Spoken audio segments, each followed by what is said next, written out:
बिस्मिल्लाहिर्रहमानिर्रहीम। अस्सलाम वालेकुम जी। एक्सरसाइज 3.1 सॉल्व कर रहे थे हम। तो 3.1 एक्सरसाइज है हमारे पास। क्वेश्चन नंबर 12 स्टार्ट आज करना है। क्वेश्चन नंबर 11 जो था आपको एक असाइनमेंट के तौर पे दिया था, बता दिया था कैसे सॉल्व करना है। उम्मीद है आपने कर लिया होगा। क्वेश्चन नंबर 12 देखते हैं। तो इसमें ये मैट्रिक्स एक्स फाइंड करने के लिए कहा गया है, जबकि एक्स और साथ में एक मैट्रिक्स मल्टीप्लाई होके आंसर में एक अलग मैट्रिक्स हमें मिल रहा है। इसी तरह से दूसरा इसका पार्ट जो है, पहले मैट्रिक्स है, फिर वो अननोन मैट्रिक्स बाद में आ रहा है, राइट पे लिखा हुआ है, और दोनों का प्रोडक्ट रिजल्टेंट मैट्रिक्स उसने बता दिया है कि क्या है। तो इसमें हमने वो जो है दोनों में एक्स मैट्रिक्स फाइंड करने हैं। एक में एक्स और जो है लेफ़्ट पे है, प्रोडक्ट बनेगा, राइट पे दूसरा मैट्रिक्स दिया हुआ है, जबकि एक में लेफ़्ट पे आपके पास मैट्रिक्स नोन है और राइट पे अननोन मैट्रिक्स एक्स है। तो इसको हम एक्स मैट्रिक्स को सबसे पहले सपोज करेंगे, फ़र्ज़ करेंगे कि इसके अंदर क्या कौन से एलिमेंट्स हैं। तो हम इसके अंदर एलिमेंट्स पहले तो हमें पता होना चाहिए कि कितनी रोज लेनी है और कितने कॉलम्स लेने हैं। उसके बाद हम कोई भी elements A B C alpha beta gamma theta वगैरह जो चाहें लिख सकते हैं, वो हमारी मर्ज़ी होगी। तो उसकी वैल्यूज़ बाद में हम उनकी निकाल देंगे। तो पहले तो हमें पता होना चाहिए कि नंबर ऑफ़ रोज़ और नंबर ऑफ़ कॉलम्स कितनी बनेंगी जो ये अननोन मैट्रिक्स है। तो देखें ये लेफ़्ट पे है जी, पहले वाले क्वेश्चन में, पहले वाले पार्ट में अननोन मैट्रिक्स जो है वो लेफ़्ट पे और राइट पे कोई और मल्टीप्लाई हो रहा है। इसमें देखते हैं कि नंबर ऑफ़ रोज़ कितनी बनेगी और नंबर ऑफ़ कॉलम्स कितने बनेंगे। तो नंबर ऑफ़ रोज़ देखने का तरीका ये है कि जब हम मल्टीप्लाई करेंगे दो मैट्रिक्स को, तो जो रिजल्टेंट मैट्रिक्स आता है, जितनी रोज़ रिजल्टेंट मैट्रिक्स की होती हैं उतनी ही लेफ़्ट वाले मैट्रिक्स में होती हैं। तो देखें रिजल्टेंट मैट्रिक्स की दो रोज़ हैं, रिजल्टेंट मैट्रिक्स की दो रोज़ हैं, इसलिए लेफ़्ट वाले मैट्रिक्स की दो रोज़ होंगी जो कि अननोन है। तो यानी कि हमने जो लेट करना है उसकी दो रोज़ बनानी है। अब दूसरी चीज़ है कि उसके कॉलम कितने होंगे। तो लेफ़्ट वाले के कॉलम उतने होते हैं जो जितने रोज़ राइट वाले में हो जो उससे मल्टीप्लाई हो रहा है। अब देखें इसके जो मल्टीप्लाई हो रहा है उसकी दो रोज़ नज़र आ रही हैं, 5 2 और -2 और 1। ये 5 2 और -2 1 दो रोज़ हैं, तो इसलिए इसके कॉलम भी दो ही होंगे। तो 2/2 का ये मैट्रिक्स होगा जो अननोन है। तो इसको हम लेट कर लेते हैं। 2/2 में दो रोज़ लिख ली हैं, दो कॉलम लिख लिए हैं कि ए बी सी डी। देखें ये दो रोज़ और दो कॉलम्स का एक मैट्रिक्स हमने ले लिया है। अब इसको जो है हम वो मल्टीप्लाई करते हैं, जो भी बाकी रकम लिखी थी वैसे ही लिख ली, एक्स की जगह पे वो मैट्रिक्स लिखा है। उसके बाद ये मल्टीप्लाई कर दिया। कैसे मल्टीप्लाई करेंगे जी, रो को कॉलम से मल्टीप्लाई किया जाता है। पहली रो को पहले कॉलम से भी मल्टीप्लाई करेंगे, फिर पहली रो को दूसरे कॉलम से भी मल्टीप्लाई किया जाएगा। तो देखते हैं अभी हम मल्टीप्लाई करके देखें जी। जब पहले कॉलम से मल्टीप्लाई करेंगे ए और 5 मल्टीप्लाई हो गए 5a हो जाएगा, b और -2 मल्टीप्लाई हो गए -2b हो जाएगा। इसी तरह से फिर a और 2 को ये दूसरे कॉलम से जब मल्टीप्लाई करेंगे a और b को, तो ये 5 और ये जो a और 2 मल्टीप्लाई होगा 2a हो जाएगा, b और 1 मल्टीप्लाई हो गए +b हो जाएगा। इसी तरह से फिर दूसरी रो को दूसरे कॉलम से मल्टीप्लाई करेंगे, दूसरी रो को पहले कॉलम से करेंगे, फिर दूसरे कॉलम से भी करेंगे। तो ये देखें जी, c के साथ 5 मल्टीप्लाई होगा 5c हो जाएगा, और d के साथ -2 होगा तो -2d हो जाएगा। फिर इसी तरह से दूसरे कॉलम से जब इसी रो को मल्टीप्लाई करेंगे तो ये 2c + d हो जाएगा और इज इक्वल टू, बाकी तो वैसे ही आ गया। दो मैट्रिक्स जो है आपस में जब बराबर हैं तो फिर इसकी जो है इक्वलिटी की जो हमने डेफिनेशन पढ़ी थी उसको इस्तेमाल करते हुए हम कह सकते हैं कि इनके क्रॉसपोंडिंग एलिमेंट्स जो हैं वो आपस में बराबर हैं। यानी कि 5a -2b बराबर है -1 के। इसी तरह से फिर हम कहेंगे, ये देखें लिख भी लिया इधर इक्वेशन की सूरत में। फिर उसके बाद ये जो है 2a + b वो बराबर हो जाएगा 5 के। ये इक्वेशन इसकी बन गई हमारे पास। ये इसी तरह से नीचे वाली दोनों इक्वेशंस आ गई कि 5c - 2d = 12, 2c + d = 3। अब देखें ये जो चार इक्वेशंस हमारे पास आई हैं, इनके अंदर पहली दो के अंदर ए और बी आ रहा है, दूसरी दो के अंदर सी और डी आ रहा है। तो पहली दो को सॉल्व करेंगे ए बी का आंसर निकल आएगा, दूसरी दो को सॉल्व करेंगे सी डी का आंसर निकल आएगा। इस तरह से रिक्वायर्ड मैट्रिक्स हम निकाल लेंगे। तो पहली दो को सॉल्व करते हैं। ये पहली दो हमारे पास जो है उसमें से हमने दूसरी में से बी की वैल्यू निकाल ली। जब दूसरी को हम सॉल्व करेंगे, दूसरी ये देखें ये है, इसको जब सॉल्व करेंगे तो b हो जाएगा हमारे पास 5, ये 2a दूसरी साइड पे जाके -2a हो जाएगा। तो b की वैल्यू बन जाएगी हमारे पास 5 - 2a। और इसको इक्वेशन नंबर 1 में b की जगह पे हमने ये वैल्यू पुट कर दी 5 - 2a। देखें जी ये 5 - 2a b की जगह पे आ गया, बाकी वैसे ही आया 5a -2 और -1 वैसे ही आया। ये -2 से मल्टीप्लाई किया तो -5 एंड 2 -2 है और 5 मल्टीप्लाई हो गया -10 हो गया, -2 और -2a मल्टीप्लाई हो गया +4a हो गया। ये कांस्टेंट एक साइड पे शिफ्ट किए तो ये 9 बन जाएगा, 9 और 5a और 4a भी 9 हो जाएगा। 9 को 9 पे डिवाइड करेंगे तो ये a आ जाएगा। इसी तरह से ये a की वैल्यू जो होगी हम उसी रिलेशन में जो ये b = 5 - 2a है इसमें पुट कर लेंगे a की वैल्यू, तो b की वैल्यू मिल जाएगी। ये 5 - 2 हो जाएगा और b = 3 आ जाएगा। फिर इक्वेशन नंबर 4 जो बनी हुई थी ये देखें, इक्वेशन नंबर 4 जो है इसमें से हम d की वैल्यू निकाल लेते हैं। d = आ जाएगा 3 - 2c। तो d की जगह पे इक्वेशन नंबर 3 में 3 - 2c लगा देंगे। ये देखें जी 3 - 2c d की जगह पे लगा दिया, बाकी वैसे ही हमने लिखा।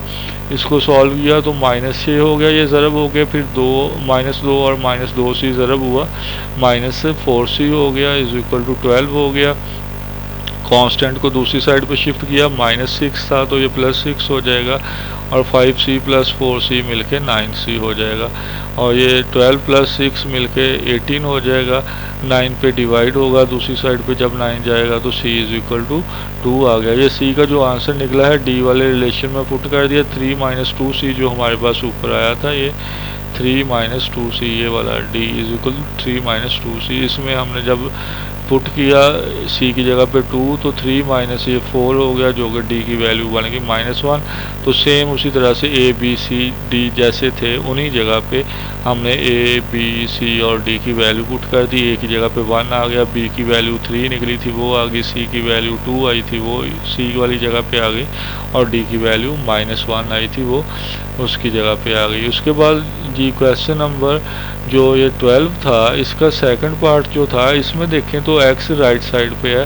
तो इसको भी बस यही देखना है कि जब हम लेट करेंगे तो इसके अंदर एलिमेंट्स जो नंबर ऑफ रोज और कॉलम्स कितने लिखे जाएंगे।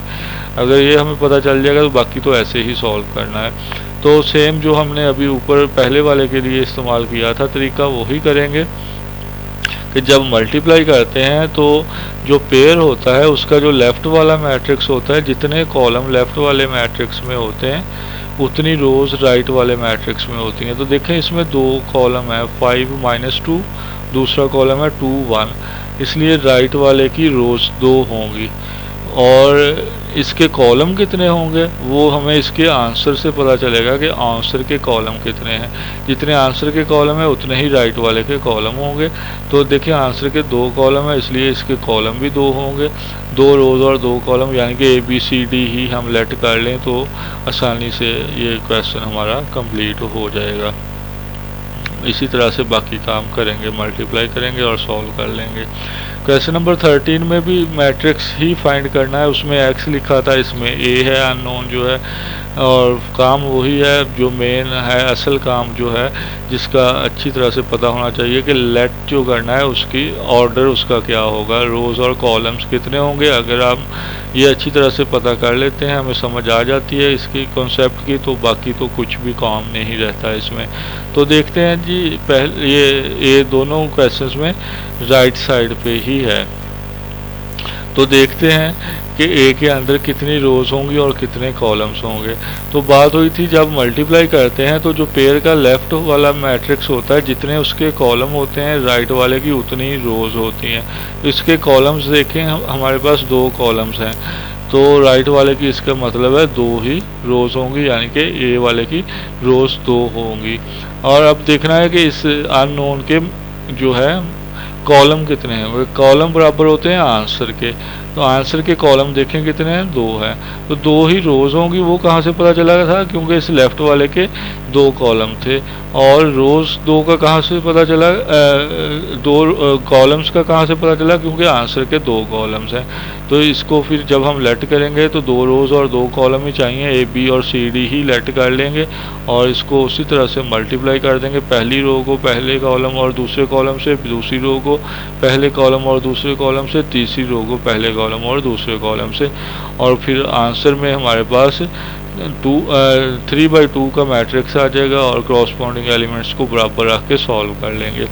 अब क्वेश्चन इसी का जो सेकंड पार्ट है उसमें देखें, इसमें भी ए जो है हमारे पास ये राइट वाली साइड पे है और उसके पेयर जो है जो मल्टीप्लाई करना है वो लेफ़्ट पे है। तो अब हमने देखना है कि ए के अंदर कितने रोज़ होंगी और कितने कॉलम्स होंगे। तो सबसे पहले हम देख लेते हैं कि रोज़ कितनी बनेंगी। हम देखेंगे कि जो इसका पेयर है जो कि लेफ़्ट पे है, लेफ़्ट वाले में कितने कॉलम है जो इससे मल्टीप्लाई हो रहा है।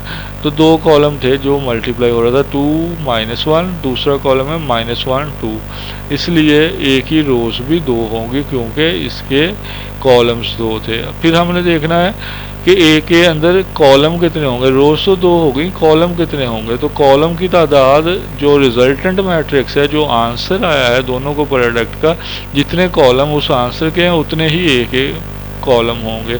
तो देखें ये 3 कॉलम है, इसलिए हमें ए के जो कॉलम है वो 3 लेने पड़ेंगे।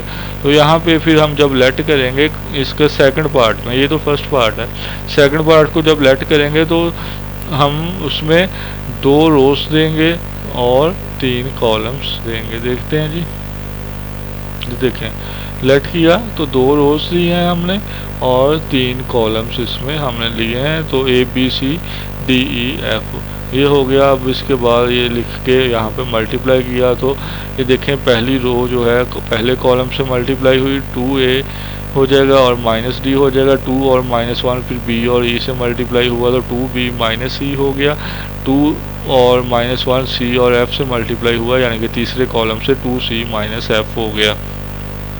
इसी तरह से फिर दूसरी रो तीनों कॉलमों से मल्टीप्लाई होगी, -1 और a मल्टीप्लाई हुआ तो -a हो गया, 2 और d मल्टीप्लाई हुआ तो 2d हो गया। फिर दूसरे कॉलम से मल्टीप्लाई करेंगे तो -1 और b मल्टीप्लाई हो गया, -b हो गया, 2 और e को मल्टीप्लाई करेंगे तो 2e हो गया। इसी तरह से -1 और c को मल्टीप्लाई करेंगे -c हो गया, 2 और f को मल्टीप्लाई करेंगे 2f हो गया। राइट, जो रिजल्टेंट इज इक्वल टू के बाद वाला था वैसे ही लिखा। अब देखें ये हमारे पास 2 मैट्रिक्स हैं और दरमियान में ये इक्वल टू का साइन है। तो कंपेयर करेंगे इनके क्रॉसपोंडिंग एलिमेंट्स को। तो क्रॉसपोंडिंग एलिमेंट्स देखें जी हमारे पास यहाँ पे क्या क्या आ रहे हैं। तो क्रॉसपोंडिंग एलिमेंट्स जो 2a - d है उसका क्रॉसपोंडिंग 0 है, तो ये पहली इक्वेशन बनेगी 2a - d = 0। फिर 2b - e की जगह पे इधर रिजल्टेंट में राइट साइड पे -3 है तो 2b - e = -3 हो गया। फिर 2c - f की जगह पे इधर देखें तो 8 है तो 8 आ जाएगा।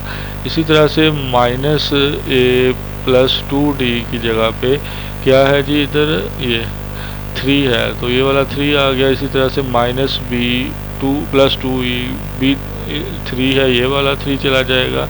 और फिर -c + 2f का जो क्रॉसपोंडिंग एलिमेंट है वो -7 है। तो ये इस तरह से 6 इक्वेशंस हमारे पास बन जाएंगी। अब इन 6 को सॉल्व करेंगे। देखें जो पहली और चौथी है उसमें a और d आ रहे हैं, जो दूसरी और पांचवी है उसमें b और e आ रहे हैं, जो तीसरी और छठी है उसमें c और f आ रहे हैं। इसी तरह पेयर्स को सॉल्व कर लेंगे। तो देखें जी हमने इक्वेशन नंबर 1 में से d की वैल्यू निकाली तो d दूसरी साइड पे शिफ्ट हुआ तो वो 2a के बराबर हो गया, इधर माइनस का था तो d की वैल्यू निकाली वो 2a हो गई। हमने 4 में पुट कर दी d की वैल्यू इक्वेशन नंबर 4 में। तो ये जब पुट की तो d की जगह पे 2a हमने लिख दिया, ये 2 × 2 4a हो जाएगा और ये -a पहले से था यहाँ पे, 4a - a करने से 3a बच जाएगा और इज इक्वल टू 3, ये 3a के साथ मल्टीप्लाई हो रहा था तो डिवाइड हो जाएगा, a इज इक्वल टू 1 हो जाएगा। ये जो a इज इक्वल टू 1 आया है इसको पुट कर देते हैं इस रिलेशन में जो इक्वेशन नंबर 1 से हमने निकाला था, d is equal to 2a। तो एक जगह पे जब 1 पुट किया तो 2 1 टाइम्स 2 हो जाएगा, d की वैल्यू भी हमारे पास आ गई। इस तरह से दो वैल्यूज निकल आई हैं। फिर b ये दूसरे और पांचवें को इस्तेमाल करेंगे इसी तरह से, यानी कि यहाँ से हम e की वैल्यू निकाल लेते हैं और फिर पांचवें में पुट कर लेंगे। e की वैल्यू बन जाएगी 2b प्लस 3, ये 3 इधर शिफ्ट समझ ले कर दिया और e माइनस का था वो राइट पे ले गए, तो e इज इक्वल टू हो जाएगा 2b प्लस 3। वो हम इक्वेशन नंबर 5 में e की जगह पे लगा देंगे 2b प्लस 3। देखें ये ए की जगह पे 2b प्लस 3 हमने पुट कर दिया इक्वेशन नंबर 5 में। इसको सॉल्व किया, ये 2 टाइम्स 4b हो जाएगा ये देखें, और फिर 2 3 टाइम्स 6 हो जाएगा और इज इक्वल टू 3 बच गया। ये 4b में से एक b माइनस हुआ तो 3b हो गया, और 6 ये वाला जो था दूसरी साइड पे शिफ्ट हुआ तो -6 हो गया। तो 3 माइनस 6 करेंगे -3 आ जाएगा, और b जो b के साथ 3 मल्टीप्लाई हो रहा था ये दूसरी साइड पे जाके डिवाइड हुआ तो b की वैल्यू -1 आ गई। ये -1 जो वैल्यू b की आई है वो जो हमने e का रिलेशन निकाला था इक्वेशन नंबर 2 में से कि 2b प्लस 3 है, उसमें b की जगह पे ये -1 पुट कर देते हैं। इस तरह से हमें e की वैल्यू मिल जाएगी। तो ये 2 1 टाइम्स 2 हो जाएगा, प्लस माइनस माइनस हो जाएगी, प्लस 3 हो जाएगा, -2 प्लस 3 करेंगे तो e की वैल्यू भी हमें मिल गई 1। अब इक्वेशन नंबर 3 और 6 को देखते हैं। ये है जी 3 और 6, यहाँ से f की वैल्यू निकाल लें 3 में से, तो f माइनस का है इधर शिफ्ट करना पड़ेगा, 8 को इधर शिफ्ट कर दें, f की वैल्यू आ जाएगी 2c प्लस 8, वो इक्वेशन नंबर 6 में पुट कर दें। देखते हैं जी, ये देखें 2c -8 आ जाएगी ये वैल्यू, ये +8 दूसरी साइड पे जाके -8 हुआ तो ये -8 आ गई और इक्वेशन नंबर 6 में पुट कर दी f की जगह पे। ये यहाँ पे पुट हुई है, वो यहाँ पे f था, ये 2f था तो f की जगह पे हमने 2c -8 लिख दिया। अब इसको मल्टीप्लाई किया, 2 टाइम्स 4c हो गया, ये 4c आ गया, 8 टाइम्स 16 हो गया तो ये 16 आ गया, -7 वैसे साथ आ गया तो ये -16 दूसरी साइड पे शिफ्ट होगा तो ये +16 हो जाएगा। 4c -e करेंगे तो 3c हो जाएगा। अब 3c is equal to -7 plus 16 किया तो 9 हो गया, 3 दूसरी साइड पे जाके डिवाइड होगा तो ये 9/3 हो गया, c की वैल्यू 3 आ गई। यहाँ पे जो रिलेशन 3 का निकला था f is equal to 2c -8, तो यहाँ पे c की जगह पे हम 3 पुट कर देते हैं। c की जगह पे जब 3 पुट किया तो ये 2 × 3 -8 हो गया, 2 3 टाइम्स 6 हो जाएगा, 6 -8 तो f की वैल्यू जो है -2 आ जाएगी। अब हमें वो a का मैट्रिक्स जो लेट किया था वो दोबारा लिख दिया और a की जगह पे a की वैल्यू लिख दी। a की वैल्यू 1 आई थी तो ये ऊपर से देखी a की वैल्यू और यहाँ पे लिख दी। उसी तरह से फिर b की वैल्यू देखी, वो क्या आई थी जी, b की वैल्यू आई है जी -1, वो आ गई। फिर c की वैल्यू हमने ढूंढी तो वो थी हमारे पास 3 आई, तो हमने वो c की वैल्यू यहाँ पे 3 लगा दी। इसी तरह से d की वैल्यू जो थी वो देखी गई तो d की वैल्यू थी 2, ये लिख दी गई। फिर e की वैल्यू देखा तो e की वैल्यू थी, e की वैल्यू हमारे पास आई थी जी 1, वो लिख दी, ये थी 1। ये उसके बाद जी f की वैल्यू देखी तो वो एंड पे निकली है जी, f की वैल्यू जो थी वो -2 थी तो f की वैल्यू -2 लगा दी। इस तरह से ये क्वेश्चन जो है कंप्लीट हो गया। तो ये उम्मीद है अच्छी तरह से अब तो समझ आ गई होगी। सिर्फ काम जो असली है कि इसको जो सपोज करना है अननोन मैट्रिक्स को कैसे करना है वो मैंने आपको समझाने की कोशिश की है। उम्मीद है अच्छी तरह से पता चल गया होगा आपको। उसके बाद लास्ट क्वेश्चन है जी एक्सरसाइज का, शो दैट ये r cos phi plus r cos phi 0 minus sin phi 0 r 0, ये इस तरह से मैट्रिक्स दिया हुआ है, बुक पे मौजूद है स्टेटमेंट में, और कहता है प्रूव करें r i3 के बराबर है। i3 का मतलब है आइडेंटिटी मैट्रिक्स 3/3 का, जो कि होता है 1 0 0 0 1 0 0 0 1। तो हम पहले लेफ़्ट साइड लेते हैं और इसको मल्टीप्लाई करते हैं। ये देखें ना इनटू हो रहे हैं, दो मैट्रिक्स है, दरमियान में कोई अलामत नहीं है, तो ज़रब कर देते हैं इनको। तो ये देखें रो जो है कॉलम से मल्टीप्लाई होती है, तो ये रो जो है हमने इसको ये कॉलम से मल्टीप्लाई कर दिया। और अकेला आ गया, कॉस से कॉस मल्टीप्लाई हुआ, कॉस स्क्वायर हो गया, ज़ीरो से ज़ीरो हुआ, ज़ीरो रह गया, माइनस साइन से माइनस आर साइन हुआ तो माइनस माइनस प्लस हो गई और साइन स्क्वायर हो गया। अब इसी तरह से पहली रो जो है दूसरे कॉलम से मल्टीप्लाई करेंगे, तो इसको दूसरे से करते हैं, तो ये आर कॉस फाई ज़ीरो से मल्टीप्लाई हुआ, ज़ीरो हो गया, ज़ीरो ज़ीरो वन से हुआ, ज़ीरो हो गया। ये साइन फाई माइनस का था, ज़ीरो से हुआ तो ज़ीरो हो गया। इसी तरह से अब ये दूसरी रो ये पहली रो जो है वो अब लास्ट कॉलम जो है यानी कि थर्ड वाला उससे मल्टीप्लाई करते हैं, तो ये r cos phi sine phi से मल्टीप्लाई हो गया, r cos phi sine phi हो गया, ज़ीरो ज़ीरो से हो गया, ज़ीरो हो गया, ये माइनस और प्लस माइनस होगी, और r sine phi cos phi दोबारा यहाँ पे आ गया मल्टीप्लाई होने के बाद। अब देखें जी दूसरी रो को तीनों कॉलमों से बारी बारी करेंगे, पहले कॉलम से भी करेंगे, दूसरे से भी करेंगे। ये सारे जो पहले से करेंगे तो ज़ीरो ज़ीरो ही बन जाएंगे, ज़ीरो कॉस से होगा ज़ीरो, आर ज़ीरो से होगा ज़ीरो, ज़ीरो आर साइन से होगा तो ज़ीरो। और उसके बाद ये जो है रो जो है हमारे पास दूसरे कॉलम से मल्टीप्लाई हो जाएगी, ज़ीरो ज़ीरो से मल्टीप्लाई हुआ, ज़ीरो आ गया, आर वन से मल्टीप्लाई हुआ तो आर आ गया, ज़ीरो ज़ीरो से मल्टीप्लाई हुआ तो ज़ीरो आ गया। उसके बाद यही रो जो दूसरी वाली है ये अगले वाले कॉलम से ज़रब हो जाएगी, ज़ीरो, ये तीनों ज़ीरो बन जाएंगे क्योंकि एक दूसरे के क्रॉसपॉन्डिंग ज़ीरो ही आ रहे हैं, तो ये ज़रब होके ज़ीरो हो जाएंगे। ज़ीरो से साइन मल्टीप्लाई हुआ, आर से ज़ीरो हुआ, ज़ीरो से आर कॉस हुआ, तो ये तीनों ज़ीरो बन जाएंगे।